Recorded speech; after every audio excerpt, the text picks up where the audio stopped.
J'aurais pu faire un carnage dès l'instant où j'ai eu piraté mon module superviseur. En tout cas, si je n'avais pas découvert un accès au bouquet de chaînes de divertissement relayées par les satellites de la compagnie.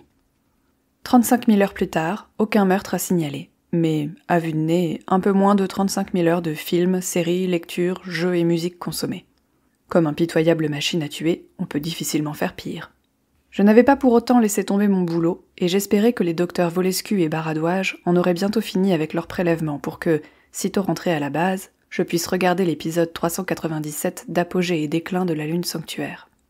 J'avais l'esprit un peu ailleurs, je le reconnais. Ce nouveau contrat n'avait vraiment rien de palpitant, et je réfléchissais aux moyens de reléguer le canal d'alerte en tâche de fond le temps d'accéder au contenu musical du flux de divertissement sans que Upsystem n'enregistre de surcroît d'activité. Une tâche plus délicate à mener sur le terrain qu'à la base. Le périmètre du jour englobait une île côtière, une langue de terre désolée, bosselée de collines basses, où l'herbe, épaisse et vert noirâtre, m'arrivait à la cheville. Pas de faune ou de flore à proprement parler, hormis une poignée de spécimens volants de tailles diverses et quelques végétaux flottants et bouffis, inoffensifs, aux dernières nouvelles du moins. De larges cratères pelés creusaient le littoral, et c'est à l'intérieur de l'un d'eux que Baradouage et Volescu prélevaient à cet instant des échantillons. La planète possédait un anneau qui, depuis notre position actuelle, dominait l'horizon au-dessus de l'océan. Je sélectionnais mentalement le flux de données en contemplant le ciel quand le fond du cratère a explosé. Sans prendre la peine d'émettre un appel vocal d'urgence, j'ai aussitôt transféré au docteur Mensa les images en temps réel de ma caméra intégrée avant de dévaler la pente sablonneuse. Sur le canal de communication prioritaire, la voix de Mensa a aussitôt hurlé de faire décoller la navette. Les autres travaillaient à 10 km de là, à l'autre bout de l'île. Jamais ils n'arriveraient à temps pour nous porter secours. Des instructions contradictoires me parvenaient en cascade, mais je n'y prêtais aucune attention. Module superviseur trafiqué ou non, le canal d'urgence passait en priorité.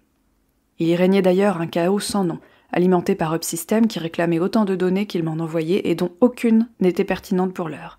Sans parler de Mensa qui me transmettait les relevés télémétriques depuis la navette, tout aussi inutiles, quoique plus faciles à ignorer que les requêtes incessantes de Upsystem. C'est au beau milieu de tout ce bruit que j'ai atteint le fond du cratère. Malgré l'armement énergétique léger enchâssé dans mes avant-bras, j'ai opté pour l'arme cinétique lourde que je portais dans le dos. Vu la gueule béante de l'hostile qui venait de jaillir du sol, il allait me falloir du très gros calibre. Je lui ai arraché Baradouage d'entre les mâchoires pour m'y fourrer à la place, lui enfoncer mon bras dans la gorge et y vider mes chargeurs en remontant vers l'endroit où, l'espérais-je, se trouvait son cerveau. Tout ne s'est peut-être pas passé dans cet ordre, cela dit. Il faudra que je visionne mon enregistrement vidéo. Tout ce que je savais, c'est que j'avais récupéré Baradouage. L'hostile, lui, venait de replonger dans le tunnel dont il était sorti. Inconsciente, la scientifique perdait beaucoup de sang à travers sa combinaison en lambeaux. De profondes déchirures lui lacéraient le flanc droit, le bras et la jambe. Sitôt mon arme replacée dans son logement, histoire d'avoir les mains libres, j'ai soulevé la blessée. Les plaques d'armure qui recouvraient mon bras gauche avaient disparu, et avec elles, une bonne partie de la chair qu'elles protégeaient. Mais mes composants non biologiques fonctionnaient encore. Un nouvel influx d'instructions a émané du module superviseur, que j'ai relégué en arrière-plan sans prendre la peine de les décoder. Les informations que Med-System s'efforçait de me transmettre sur le canal d'urgence m'intéressaient davantage, car Baradouage, qui ne possédait aucun implant cybernétique, ne se réparait pas aussi facilement que moi et passait en priorité. Mais d'abord, il fallait la sortir de ce cratère. Roulé en boule sur un monticule de caillasse retourné, Volescu avait grillé un fusible. Loin de moi l'idée de manquer d'empathie, mais vu la situation, j'étais bien plus vulnérable que lui. Et ce n'était pas vraiment l'éclate pour moi non plus. « Docteur Volescu », l'ai-je apostrophé, « venez avec moi ». Il n'a pas réagi.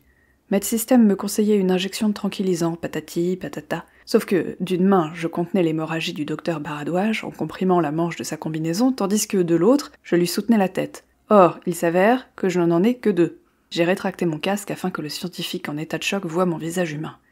Si l'hostile revenait tailler une bavette, au sens propre, dans ma personne, je le regretterais amèrement. J'y tenais, moi, aux organes biologiques contenus dans mon crâne. « Docteur Volescu, tout va bien se passer », ai-je insisté d'un ton rassurant et ferme. « Mais il va falloir vous lever et m'aider à la sortir d'ici. » La manœuvre a porté ses fruits. Il s'est relevé tant bien que mal et s'est dirigé vers moi d'un pas chancelant. J'ai veillé à lui présenter mon profil indemne. « Agrippez-vous à moi, d'accord ? Tenez-vous bien. » Son bras passé autour de mon cou, je l'ai entraîné à l'assaut de la paroi du cratère en serrant Baradouage contre mon torse. Je sentais le souffle rauque, paniqué de la blessée, mais n'obtenais aucune information de sa combinaison. Puisque la mienne était déchirée en travers de la poitrine, j'ai augmenté la chaleur de mon organisme dans l'espoir que cela l'aiderait. Le silence régnait à présent sur le canal de communication d'urgence.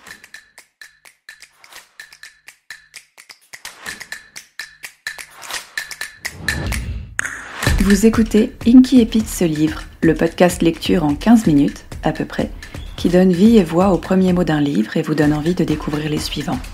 Ou pas. Je suis Mafalda Vidal, amoureuse des jolis mots et des belles histoires.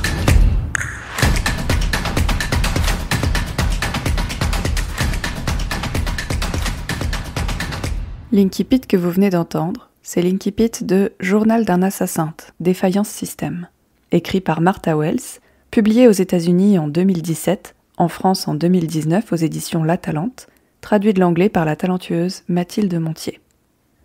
L'histoire de Journal d'un assassin, c'est l'histoire d'une sec unit, donc une unité de sécurité, un robot augmenté biologiquement si je puis dire, donc une sorte de cyborg inversé, et assigné à la protection d'humains. En l'occurrence, le sec unit qui nous intéresse est assigné, via contrat, à une équipe d'exploration sur une planète a priori inhabitée. Évidemment, la mission tourne mal et notre sec unit va devoir intervenir, et donc, entre autres, interrompre le visionnage de ces séries. Oui, parce que ce sec unit est un peu particulier. C'est un androïde séditieux. Il a réussi à pirater son propre module superviseur et n'est donc plus obligé d'obéir aux ordres de ses humains clients, ni aux ordres de Upsystem. Mais au lieu de s'enfuir, de se rebeller, de tuer tout ce qui bouge ou les trucs que les robots rebelles font habituellement, lui, il fait semblant de rien. Il continue à obéir aux ordres et il profite du réseau communautaire et des contenus de divertissement à sa disposition. C'est un robot humanisé, mais il pense comme une machine, il est très froid, très logique. Ses implants biologiques lui permettent de sentir ce que sentent les humains, mais il le prend souvent comme des désagréments, et surtout, il le considère en fait comme un flux d'informations supplémentaires à traiter. Il se sait supérieur aux humains, matériellement, logiquement, mécaniquement parlant, et il ne veut surtout pas leur ressembler plus que ça. Et ça rend le décalage avec cette obsession pour les séries encore plus drôle, parce que ce contenu qu'il consomme, c'est du contenu humain, et ça modèle son esprit, ça influence son comportement. Mais ça, il l'admettra jamais. Donc là se pose une question intéressante.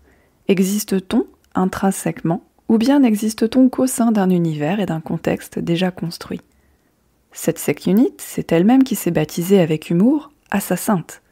En anglais, c'est Murderbot. Mais d'où vient l'idée ? De lui, bien sûr, mais influencé par son environnement, par son contexte. Ou bien possède-t-il de manière innée cet humour pince sans rire, ce comportement blasé, et cette volonté de se différencier des autres en se donnant un nom ? N'est-ce pas là un comportement typiquement humain ? Parlons-en des humains. Les humains ont signé un contrat pour bénéficier des services d'un sec unit. Un sec unit parmi toute la réserve de sec unit existantes. Pour les humains, donc, les sec units sont tous les mêmes. Et pour les sec units, ou au moins pour l'assassin, les humains sont aussi tous semblables. Mais on se rend vite compte, et les humains de l'expédition aussi, que ce n'est pas un robot comme les autres. Il veille sur eux, il fait attention à eux, par contrat. Mais il n'a plus de module superviseur, donc il peut faire ce qu'il veut. Et quand le cratère dans lequel se trouvent les scientifiques explose, il n'est pas obligé d'aller les sauver. Et quand Med System lui conseille d'injecter des tranquillisants au docteur Volescu, il ne le fait pas. Il va lui parler, gentiment, doucement, comme le ferait un ami, ou bien un humain courageux avec un minimum d'empathie. Son attachement aux humains va au-delà du contrat qui les lie. Alors attention, ça reste un attachement purement aromantique, il agit plutôt comme un grand frère protecteur.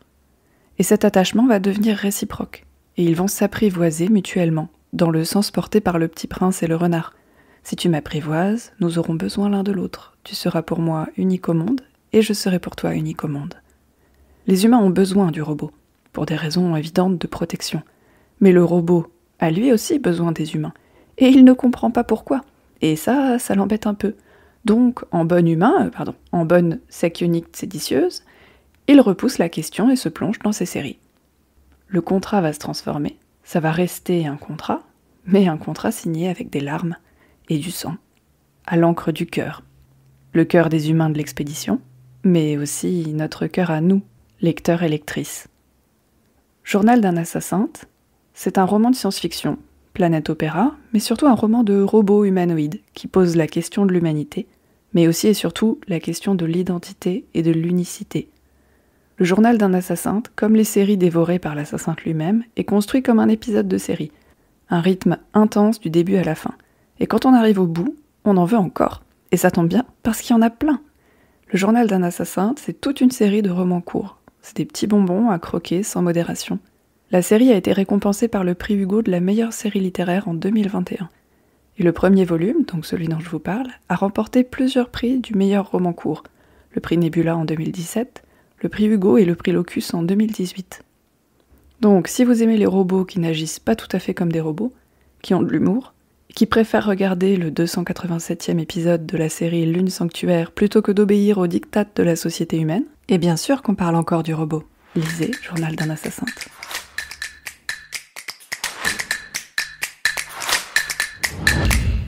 Merci de m'avoir écouté jusqu'au bout. Si vous avez passé un bon moment, dites-le moi, dites-le aussi à votre plateforme d'écoute, et n'hésitez pas à partager le podcast avec d'autres amoureux et amoureuses des mots.